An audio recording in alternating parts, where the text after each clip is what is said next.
أعوذ بالله من الشيطان الرجيم. بسم الله الرحمن الرحيم. وآية لهم أنا حملنا ذريتهم في الفلك المشحون وخلقنا لهم من مثله ما يركبون وإن نشأ نغرقهم فلا صريخ لهم ولا هم ينقذون إلا رحمة منا ومتاعا إلى حين. بسم الله الرحمن الرحيم، والصلاة والسلام على نبينا محمد وعلى آله وأصحابه وسلم تسليما كثيرا. سبحانك لا علم لنا إلا ما علمتنا إنك أنت العليم الحكيم. أستغفر الله الذي لا إله إلا هو الحي القيوم وأتوب إليه. اللهم انفعنا بما علمتنا وعلمنا ما ينفعنا وزدنا علما. biye karisuye hijriya bakele ani kemenani ani binani ani wolonfula shaharu rabiul awwal ninye hijra sankalo sabana bisunye watani duruna miladi nasaro ka jate ba fulani muga ani duru sankalo konontona bisunye wolonfula nay ambe dawda go masjid rajaw ambo kono. a'udhu billahi minash shaitanir rajim. wa ayatul lahum anna hamalna dhurriyyatahum fil fulkil masbun ila akhir al ayat. ala ko alaye taman sheke adama dawunye taman shemmembe ale alaka sheba ya yira naye kafiru na yu tabbato labbato min falendo wa khalaqna lahum min mislihi ma yarkabun ayo bato nyogona kiuye fana nube yele minka to sirikelaw dona fo nyame dona fo ayi bato munu nube jiya kono ala yew kennuhu kabbato nyuguna ye hadama lewye ni hadama dawbe yeluka wa inna sa nuqriquhum fala sarigha lahum na tundirane ala intumbu latu jin kono mogote sorofana mimbe ukaddama kasittige ku deme wala hum yunqaduna uyeretesha ku yereddeme fana illa rahmatan minna men neyu uhalakilinu toli jikono nemo toye foyi kama fo nema min bora ne alafe wa mata ilahin ani ku ladda mukata ukasaya ni kolla jali wakatima. yaqulu tabaraka wa taala nandu na ibn kasir ka tafsir la ako ala kuma sami hera kacha korota lendo wa dalalatu lahum aida ala qudratihi ala ko alayya ke dalilaye kafiru ye hadama dawnye tuguni mimbe tamanse mimbe aleka alaka sheba ya yira tabaraka wa taala masami hera kacha korota lendo tisqiruhu albahra liyahmila as-sufuna ota manche jumay ni ala ye batba kulu bato aya akolo uye aye baji kolo uye baji mi ni abe batota famin jalika abo kono bal awwaluhum o bato folo abo kono ube o bato folo yere jumay shafinatu nuh alayhi salatu wassalam nuhu kabato bato folo ala ye munun ke tamanse munun be ala ka sebaya yira bato abo kono o be bato yere folo ye jumaye nuhu ka bato alayhi salatu wassalam allati anjahu allah ta'ala fiha biman mahu min almu'minin bato minni ala ye nuhu kishi akono ani mu'minu munu farlembe nuhu ka alladhina lam yabqa ala wajhi al-ard min jurriyati adam alayhi salatu wassalam khayruhum nuhu ka mu'minu ani li mu'minu munu farlam nuhu ka ni ala yukusi bato kono ulude mugoma to dugu koloka adama dewna ni ulute ولهذا قال الله ولهذا قال عز وجل من دكوسو ألاكو مسمين كبكورتا لنو وآية لهم أن حملنا ذريتهم ألاكو كو عليه تامان شك مكة كافر ويه ni عليه ولوفاو نا يوتبتو كنو أي آباءهم من ذريتهم من فلن آباءهم وفاو ulute ufawo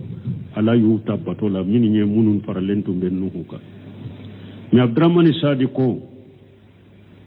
ako yoro ka tawsiri ma nyagambe ale bolo kan yorobo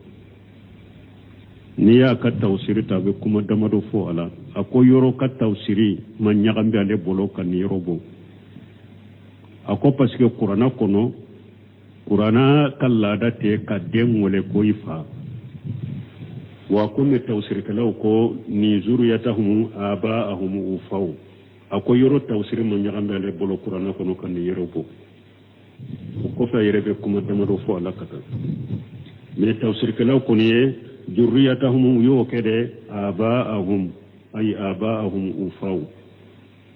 fil fulfil masihun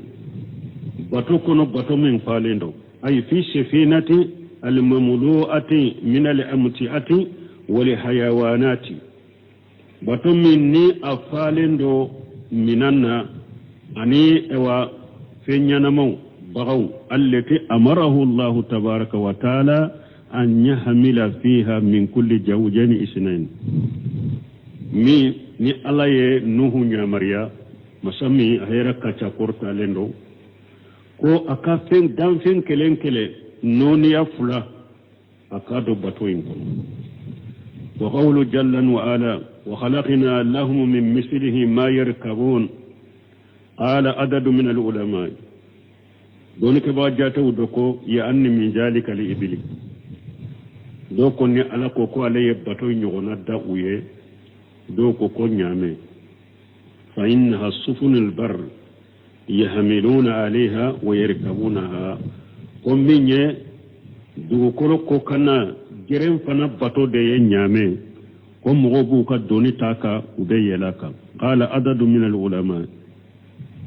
دونك باجاتو دوكو وخلقنا لهم من مثله ما يركبون أي سفنا دوكو باتو ويقضي هذا المذهب في المعنى قوله جل وعلا مغمون تاران انتاسر في آية ودوبي آية ممنوبة وكاكما سمبنتيا كافو باتو ينغونا يجمع من مثله ما يركبون ما نالا يباتو منون دا ويجيان كنو أكو مغمون تاران انتاسر في آية دوبي أبو كاكما سمبنتيا ويلا كاكما مسامين كبوا كورتا لنو إن لما تقى الماء حملناكم في الجاريات على كتما مجي تشايرا أتمنى حقيقة نيا أوتا باتو كونو باتو من ببولي جين كونو لنجلها لكم تذكرة پورون كب باتو إنكاو متاشي فيني وتائيها وجن وائية تلو منون فنبت تنغاليك ونا باتو إنكا قيسا ونا تنغا donc ni yaira ko alaye bato inde kuye nemay wa qawluhu ajja wa jalla ni alaka kuma ni wa qawluhu ajja wa jalla alaka kuma musammin kabba korota lendo wa inna sa nuqriquhum na kuna tundiarane alay mbula to dikuno yani alladhina fi sufuni nuqriquhum akambe jawma munum be bato in kono na tundera alay mbu bella to din kono fala sariqa lahum ay fala muqisa lahum mimma hum fihi ute dama kasittige baga soro wala ube minna ute mo soro nimbu ukakasinu dama kasin tige wala hum yunqaduna ay mimma asabahum aw uyerete siko yerekki sifana ube min kono illa rahmatan minna haja istisna'un munqati ubafo ninde ma istisna'un munqati mana istisna'un min fora nate o kono atigelendo kabo o kono istisna'un munqati taqdiru beke jumay taqdiruhu walakin istisna'un munqati lanya walakin birahmati nushirukum fil barri wal bahri min ninne alaka nemay mbawla tama gerenka ani bato kono wa nuslimukum ila ajal musamma mbaw kisifana kata wakati la sarati la wakati minna donen ala bolo wali haja qala ta'ala wa mata ilahini ay ila wakati ma'lumi inda Allah kata wakati min donen do ala fi wala aya kala nyini ala ye kafiru hakili jigi ani ka hada modembe hakili jigi ka fo bato munun fulen ni nambe do kono ka bo jamana kata jamana dugu kata dugu ubanyereta ubanka donuta ubanka minauta ubanka bagauta ala ka nema de do ta manshew de do nube ala ka sheba ya dafale nyira hada modenna ka iranna ko masammin yen ninke a wajibile mban kan ala kelim pew baton kana foy faraka parce que kelim pew de ben ninke foy tese ka ke ni alete a fulana masammin ben ninke ni nyeta manse ka irano wala bese kan kunu yo malaka mado وإذا قيل لهم اتقوا ما بين أيديكم وما خلفكم لعلكم ترحمون وما تأتيهم من آية من آيات ربهم إلا كانوا عنها معرضين وإذا قيل لهم أنفقوا مما رزقكم الله قال الذين كفروا للذين آمنوا أنطعم من لو يشاء الله أطعمه إن أنتم إلا في ضلال مبين وإذا قيل لهم نوكو نمشركوما اتقوا ما بين أيديكم وما خلفكم أيا يرقلوش أباك في البنتين منا أكنك الجنوب تشايا junubu munun temina junubu munun benawuma aya yere korosuma akala kelimpe bato kana foy fara alaka وما خلفكم لعلكم ترحمون نايوكو بك سبب يا بن مصر ني ننفويه وإذا قيل لهم اتقوا ما بين أيديكم وما خلفكم لعلكم ترحمون وما تاتهم من آيات ربهم ألا كن مشركون تامن شيمنهما يتي على كتامن شولا إلا كانوا أنها معرضين وبيبا بدما نيو واجو بوبا واجو لما تامن نانو مكابوت نيني تامن نانو مكابوت تيغالا في وبيبا ما وإذا قيل لهم أنفقوا مما رزقكم الله نوكما فنا ألا يوكر جيجن نفلو منما أيو دون نفغتي أكادي فانتوما قال الذين كفروا كافروا بور وكانتوا بافو للذين آمنوا كافروا بافو مؤمنوا يه أنطعم من لو يشاء الله أطعمه kafiru ni mu'minu ye kafiru nya mariya kafo ala yawun awaraja garjagen na folo minya nina aya do na fakati kafiru be munke ka mu'minu jabe ubafo natu ndara ala yere bu wa u garjagen natu ndara ala yere ala bu ladumuni ni ala yere ma munun so an be wulu so munna na tunkari ala yere buso in antum illa fi dalal mubin uba fo mu'minu ya awte foila ayan kanya marale min kenin ninye kon ka sadaqati ke fantaw la awte foila nin koina ni pilite pilimi na bangalenu bun kasiru ko yaqulu ta'ala aqwalakum masamin qurtalendo muqbira anta madil musrikina fi qayyihim wa dalalihim ayan kibariya kabon mushrikuma nu dumelen boka dantemenu ka filila wa adami iktirashihim bi junubihim anun nu kam makotu ka junubu yerela utado junubu yere bula allati aslafuha wa ma yastaqbiluna bayna aydihim yawm alqiyamah donc makotu ka junubu yere uye junubu munun ke kateme ani junubu munun bo makono qiyama nu be nyeshama makoto la yere jatere wode ato ni alako wa idha qila lahum ittaqu ma bayna aydihim wa ma bayna aydikum wa ma khalfakum la'allakum turhamun bun kasiri ma bayna aydikum wa ma khalfakum alla nyine monye junubu munun temena bolo ani junubu munun na be nyasuma wa fule ko defo akwala banki bariya kabon mushrikuma ube dume ukafi ewa filibanta ku danteme ko nanu ka filibanta anu nu makoto ka junubula uye junubu min ke kateme ubenye si junubu min na abu nye lagara umakota shila utu ka junubu nunu jatere wa idha qila lahu ittaqu ma bayna aydikum wa ma khalfakum qala mujahidun min al-junub wa qala khayruhu bil aksh mujahidu ko junubu mana ye junubu munun ke kateme ani junubu munun ba unye lahara aye sira unye mujahidu yake junubu ye mujahidu tana yake junubu kontere munna baranyuma nuko aye sira lanye baranyuma munun ntemena atemena baranyuma mununa na faratula muke akuke baranyuma munun be nye sauma akuke do yake oye la'allakum turhamun أي لعل الله بانتقائكم ذلك يرحمكم ويؤمنكم من عذابه أيوة هناك سبب ودولا أيوة على ناو النعمة نايا يركلوش هناك سبب على ناو النعمة أنا هكلي شيء كبو أكلا جبما تقدير الكلام نكم الله ينيموني أنهم لا يجيبون إلى ذلك بل يؤردون عنه يادو كما ينجابوا من آية قرآن أقوم نوكوما أي سرى جنوب منون تمنا وكوفي جنوب منون بأنا أنيفي أي سرون لعلكم ترحمون يا لا آية ينجابوا ناتوا mais ajabu be soro yoro juma mun kasiru fule ko defo taqdiruhu wa taqdirul kalam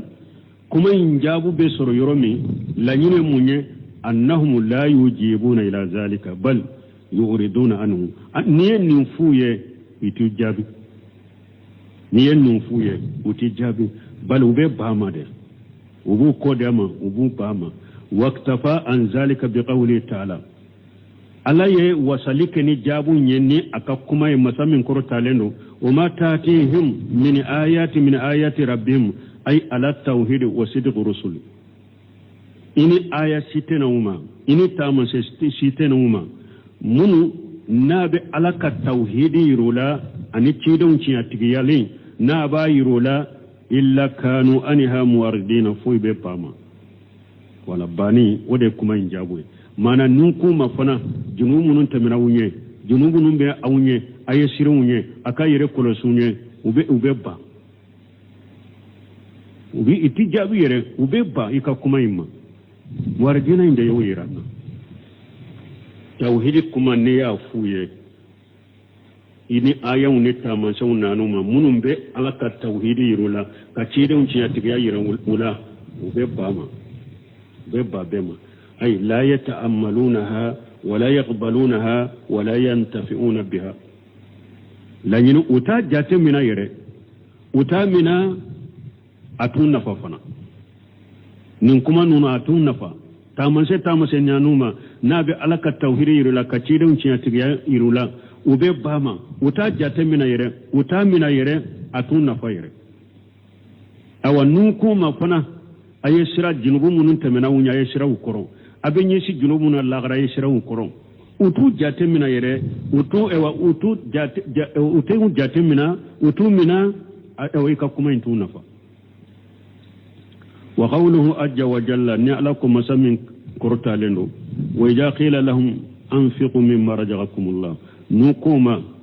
ala yaw garjage minna aya do nafaqati ay ija umiru bil infaq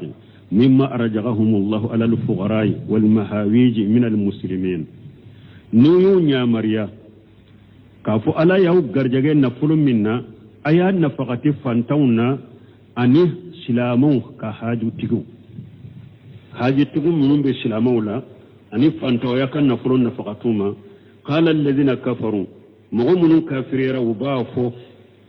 للذين آمنوا كافرون وبافو مؤمنون أي أن الذين آمنوا من الفقراء منكسر ينين ساقي كتا يرجما للذين آمنوا أيو ساقي كتا منا مانا كافرون وبافو مؤمنون فانتون كاتبار يلا وبافو مؤمنون فانتون كاتبار يلا أي قالوا لمن أمرهم من المؤمنين بالإنفاق مهجين لهم فيما أمروهم به نوكم على يوم غرجة منا يا نفقة فانتوما أن إسلام حاجو تبين كافر بمؤمنون جابين مؤمنون ينمر لمنك كون كان نفقة منك فانت مؤمنون لا كافر بمؤمنون جابين وهو جابين منا مؤمنون ينمر لمنك وبمؤمنون جابين منا النتئم من لو يشاء الله أتأمه أي وهؤلاء الذين أمرتمونا بالإنفاق عليهم منو فلني فانتا منو فلني ني أو مؤمنو يا مريا كون كان نفقتك أوكا لو شاء الله لأغناهم ولا أتأمهم من رزقه نا تندر عليه على يرت نا تندر عليه أبوك الشيطوية أبو لا دمنو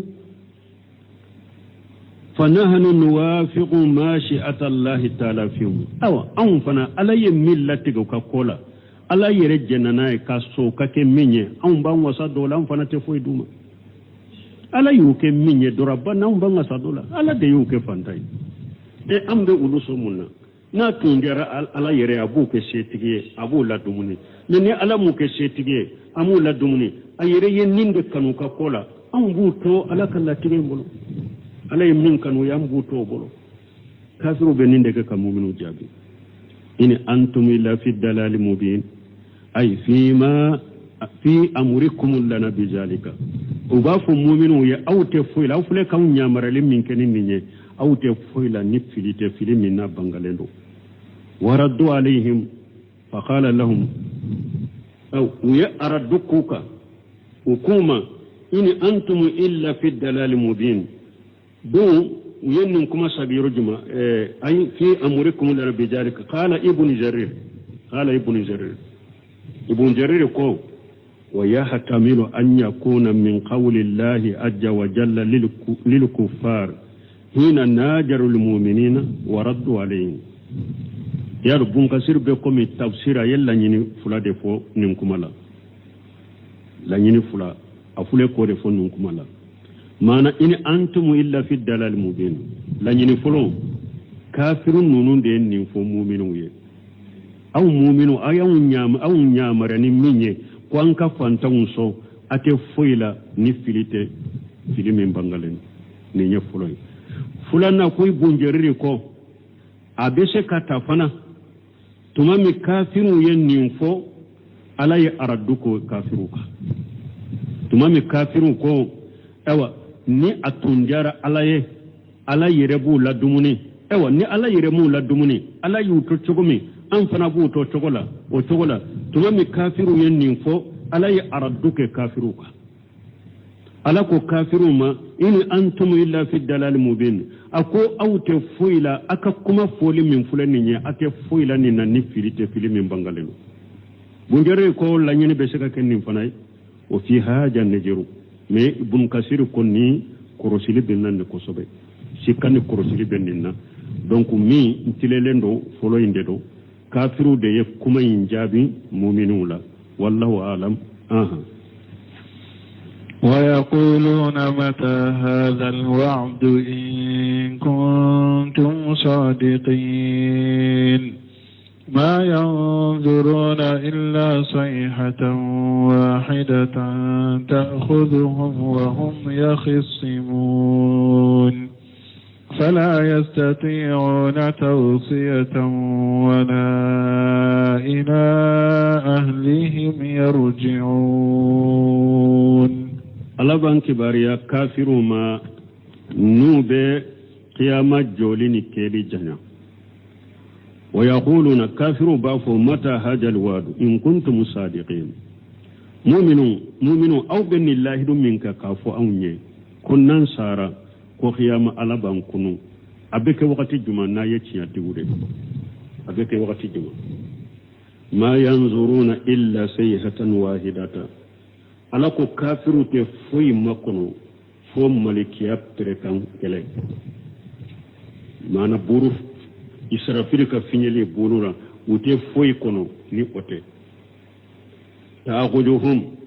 ni o buru finye kambu mina wa hum yaqsimuna nube keleke komu kala da chogo nubu kasugula ube mankanna ube nyogon sosola ube bomin kalama doro israfil be buru finye abebesa fala yastati'una tawshi'ata ni buri finyana awa uteshaka washiyake nyogonye wala ila ahlihim yarji'un awa buri finyana kaminto yoromite sagi katika tembo yama ebe sawo yorodel yughbiru ta'ala an isbi'adil kafarat liqiyam as-saati fi qawlihim ala banki bare masamin kurta lendo ni kafiru be qiyama ni uba a joli ni keli janya nuka kumaye mata hajal wad abe mi fonye kombe kunu abeke wakati juma aya were kuna lako yastaziru biha alladhina la yu'minuna biha alakum mugo kortola qiyama joli la mugo mununte limana nayi ulu kortola la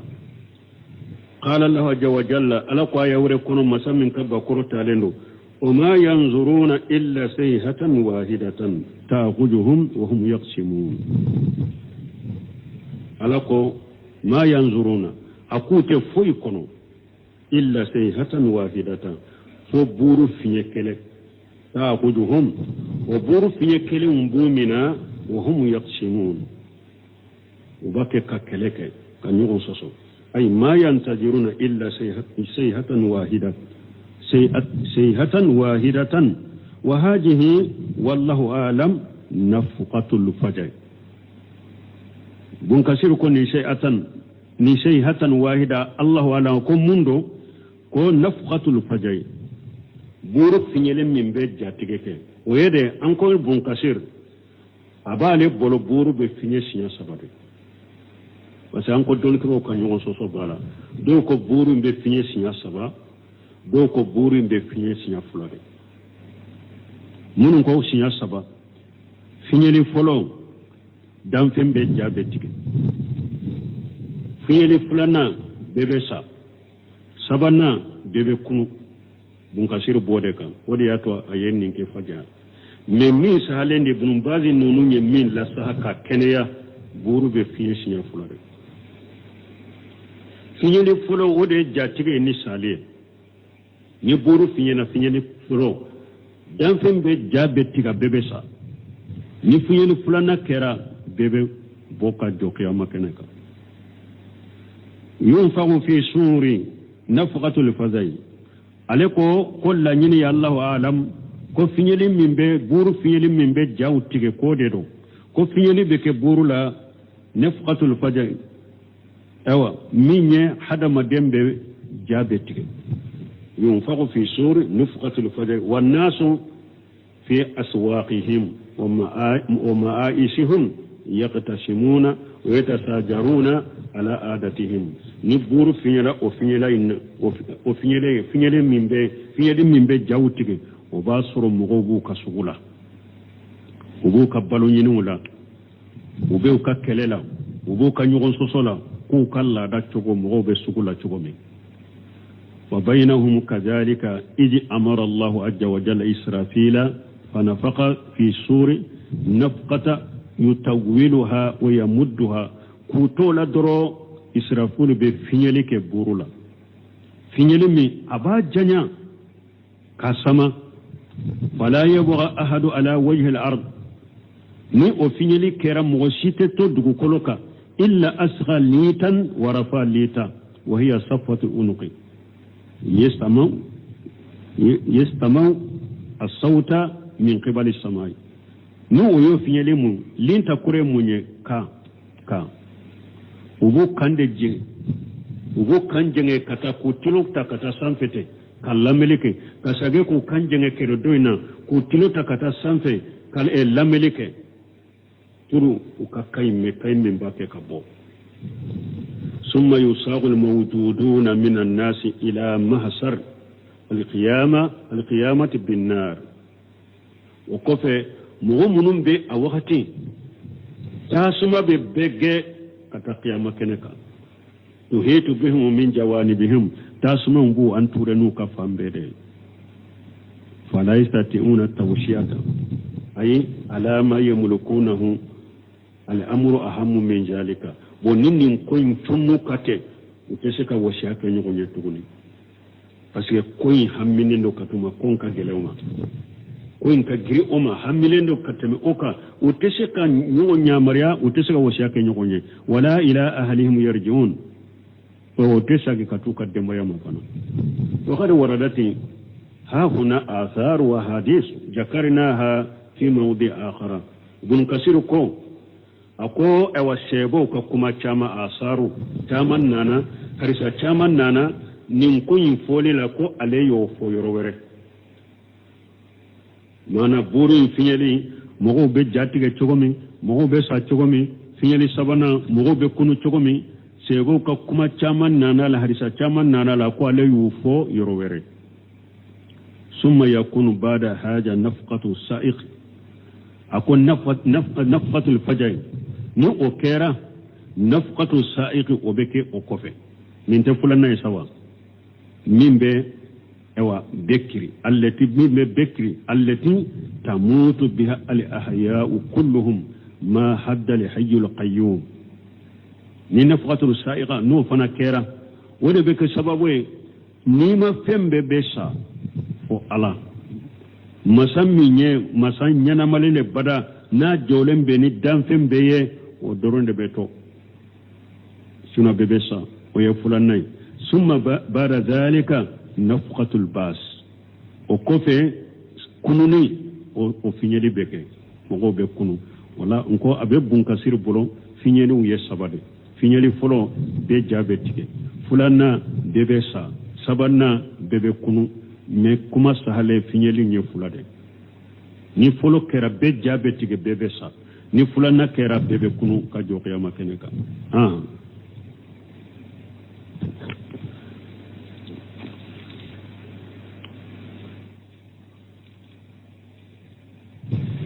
ونفخ في الصور فإذا هم من الأجداث إلى ربهم ينسلون قالوا يا ويلنا من بعثنا من مرقدنا هذا ما وعد الرحمن وصدق المرسلون إن كانت إلا صيحة واحدة فإذا هم جميع لدينا محضرون فاليوم لا تظلم نفس شيئا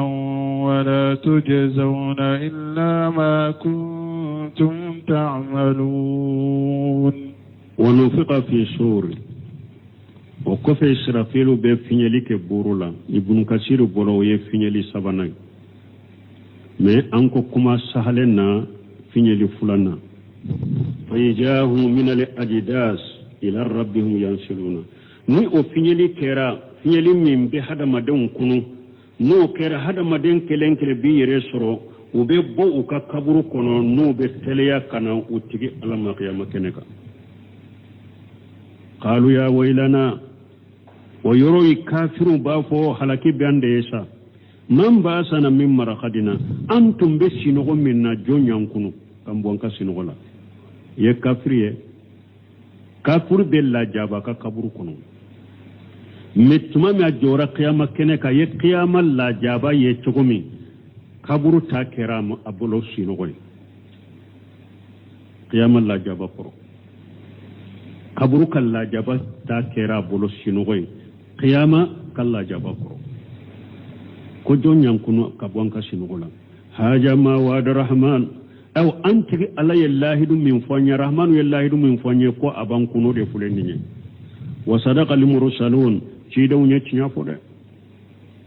ni ciidaw ko ko qiyama ala ban kuno qiyama keneka u ya cinya fo in kanat illa sayhatan wahidatan ukabolu ka kaburu kuno ka kuno amake ni foye ni buru fiye ko kelente فيجاهم الجميع لدينا مهدرون وبيو يرسرون على قرب بحضرنا غرفين يدكلا بحضرنا ويو يرسرون على قرب بحضرنا فاليوم على قرب بيدو قيامة لا تظلم نفس شيئا أقرب بيدو على تموسي تنوني فوي قيامة كنكاي ولا تجزون إلا ما كنتم تعملون أو أتصرفوا إلى فوق بركته إن خير فخير وإن شر فشر نتمغتو يبيد على بنين فوق يوم أتصرفوا إلى نك بركته نميني هيرا دك بسر هيرا لا نميني جغما دك يبسر جغما هذه هي النفقة الثالثة بنكسركو أكون نندي في يد سبنا وهي النفقة الباس والنصور لقيام من الأجداس أقول أدي كنوني أني بولي أني جو كجو كبو كبرو كنو من الأجداس والقبور أبو كبرو كنو ولهذا قال تعالى من دقص لكم مسمين كرتالو فيجاهم من الأجداس إلى ربهم ينشرون ويو يرسرو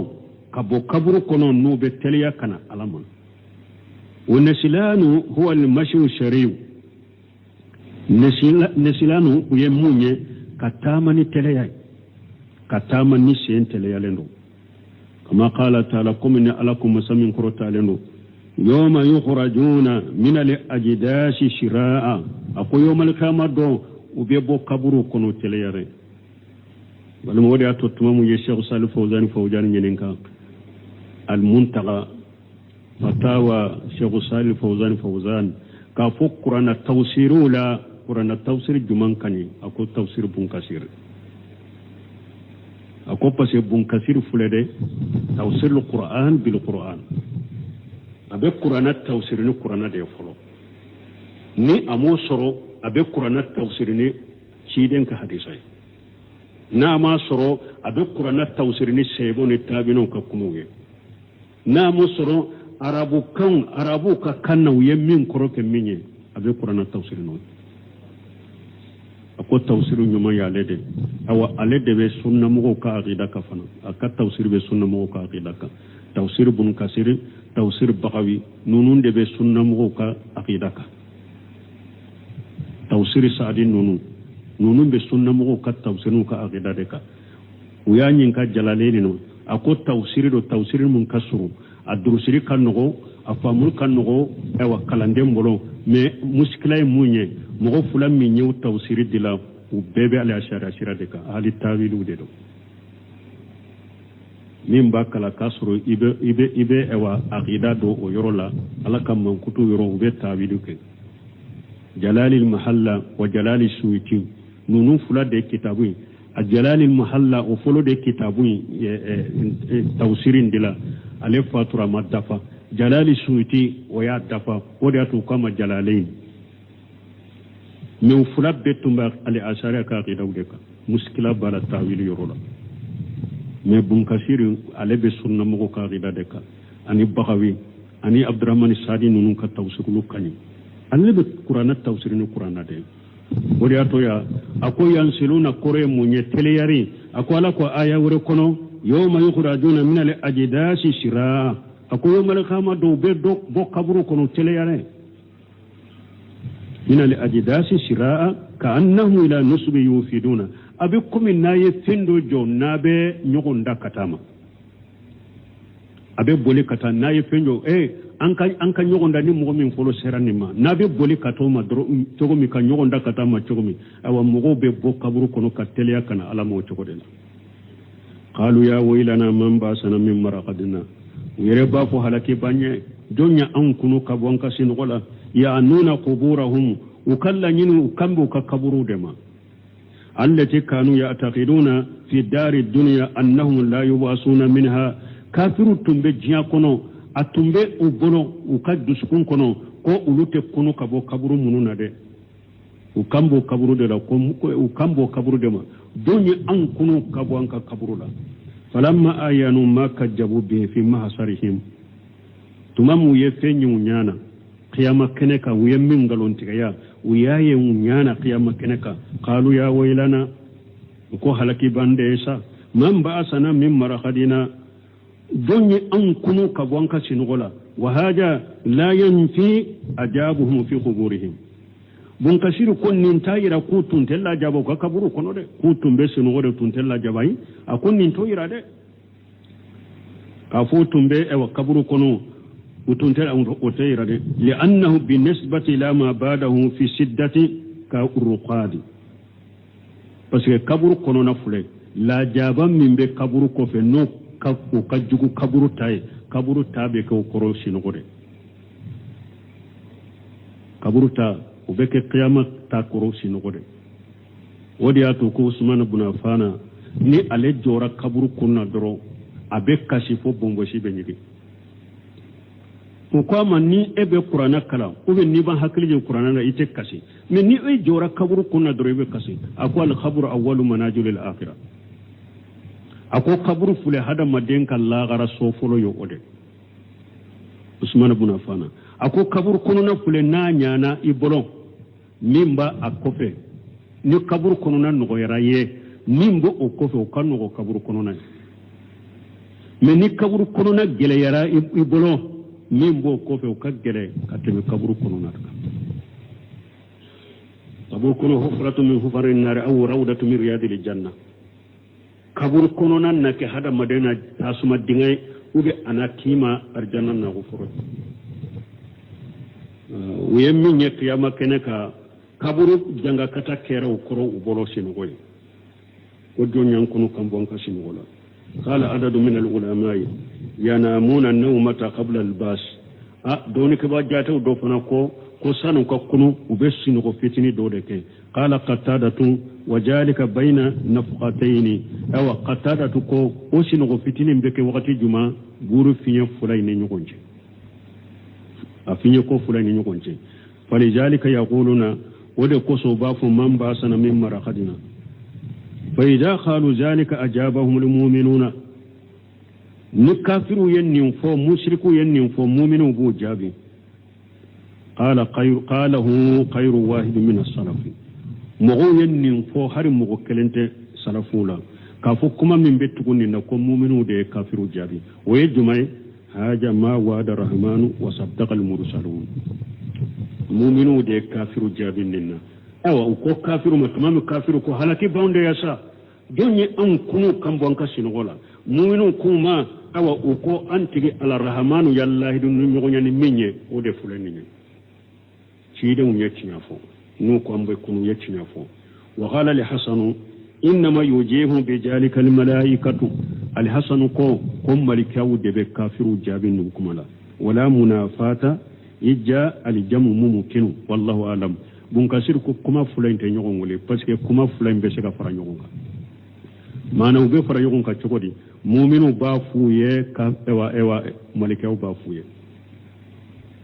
wa qala abdurrahman ibn jari al jami' min qawl al kuffar min abdurrahman ibn jari ale ko ewa kuma nunun be kafiru yere de ka kuma ya waylana man basana min maraqadina haja ma wa'ada rahman wa saddaqa al mursalun ko kafiru de ka kuma fulabe kafiru yere de nimbe fo nagalahu ibn jarir yeninde ta waqtar al awwala me ayfuro inde sugantiya mais Ibn Jarir nan ko tabwe wa tafsir Ibn Kasir ye tafsir nyumay akana nyina Ibn Jarir ko imamul mufassirin tafsir kalaw nyema ya alede mais munna akacha nube Ibn Kasir tabira lenye Ibn Jarir abe hadisa domba de ngana de nafa parce que Ibn Jarir na ye hadisa fo aye qisa fo alebe sanadu do fo kasama ka fo te kiri tigaka onu kalandende yo ye ete sanadu do eki yere bo ola nin kanyi ni mani aka gele bolo alebe tafsirin asiru na ye fengo aba bena sanadu de fo ni ebe sanadu do sisa be rijali do sisa aye hadisa min fo yere be se ka kiri tigaka ni min fulani nye asahalente karasaba sanadura min fulani nye asahalendo donc Ibn Jarir taye wode ya to ba ko Ibn Kasir kani Ibn Kasir alebe hadisa usama akacha abe kiri tige aka na ale ya hadisa mi abafo doma munkaru uga abafo doma daifu awafo doma min al-sirriyat atemmi bange akado ye Ibn Jarir alebe e wasanadu de sama hadisa na sanadu de sama lete kiri tige aka sino alede to imamul mufassirina ani fana doni ka ba yira Ibn Kasir be comme muqtasaru Ibn Jarir taburi Ibn Jarir ka tawsiri abe comme muqtasaru de Ibn Jarir abe ko Ibn Jarir ya ka tawsiri tige kabo Ibn Jarir tayinde la ka muqtasaru ako Ibn Jarir ewa ko ayenni fana fo ka fo ko kuma nunu fula be kafiru de yu be fo نغله ابن جرير واختار الأول ابن جرير ين فنفو كاتاكافوني مي أيفولو إن سوغانتيا كم مؤمنو ديو جابي أيوري سوغانتيا وهو أصحو ko ewa kafiru ka kumatu fula bere muminu de ujabi ayewde lasa wa huwa asahu ewa Ibn Kasir fana ko ore salendo fana tumami kafiru ko ya wailana man basana min maraqadina kafiru yenninde fo mu'minu kuma haja ma wa'ada rahman wa saddaqa al-mursalun mu'minu de yujabe ode kuma sale wajalika ka qawlihi tabaraka wa ta'ala fi safat imay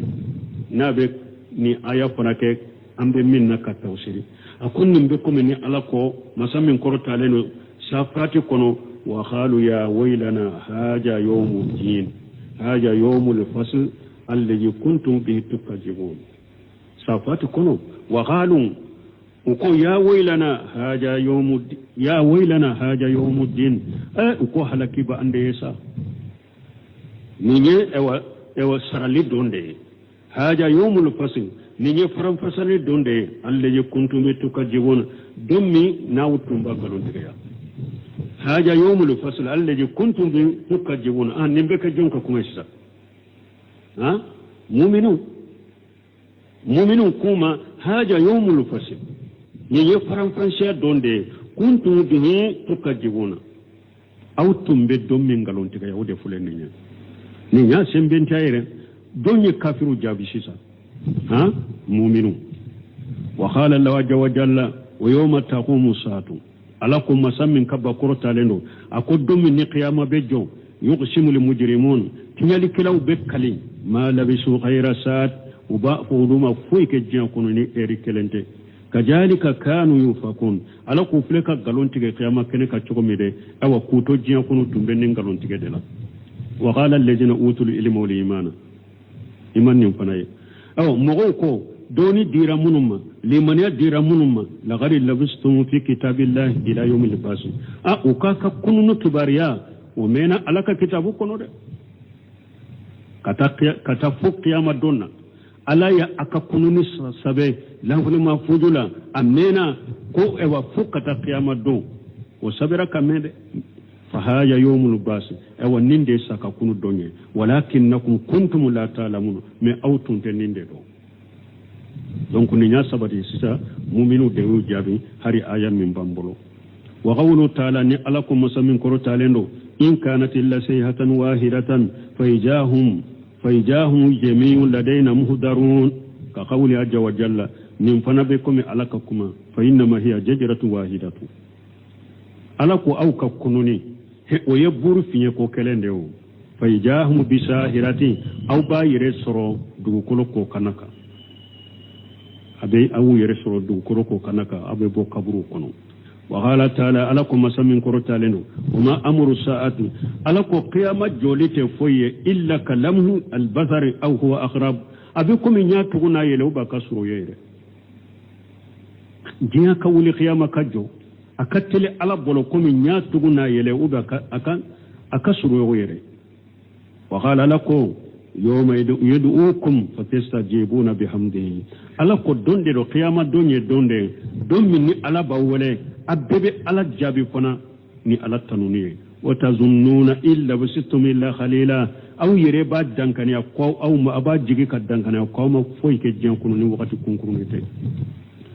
ay inma na'murukum amran wahida ne ala bawu nyamariya ko kele fayjal jami' muhdaruna abeba yere sura hadarira kiyama kene ka jora ala koro فاليوم لا تجلم نفس شيئا ألاكو بدون ألاك مغسطون ينفوي أي من عملها نتم مغسطون ينفوي إكبارك تولا ولا تجزون إلا ما كنتم تعملون نألاك سرفويلا نكبارك توتي نمو من يهرك نسر هرلا نمو من يجمعك نسر جمعنا ولا ببكا هذا مدين كلن كليكي جانتو يرلا إني نمان كشيقيا مكنكا ni koni ni nyuma mase qiyamah kana ka kana mo si jalagi ni yere kunte ni nyuma tana pana shera qiyamah kana ka kana mo si jalagi ni nyuma shera qiyamah kana ka ala tanu ala de ya fosa mancha kiye ni nyuma tana shera qiyamah kana ka kana mo si jalagi ni yere kunte awa ini min shera ala bi sara wadala in khayra fa khayru wa in sharra fa sar subhanakallahumma rabbana bihamdika ashhadu an la ilaha illa anta astaghfiruka wa atubu ilayk سورة ياسين آية بنا نكلم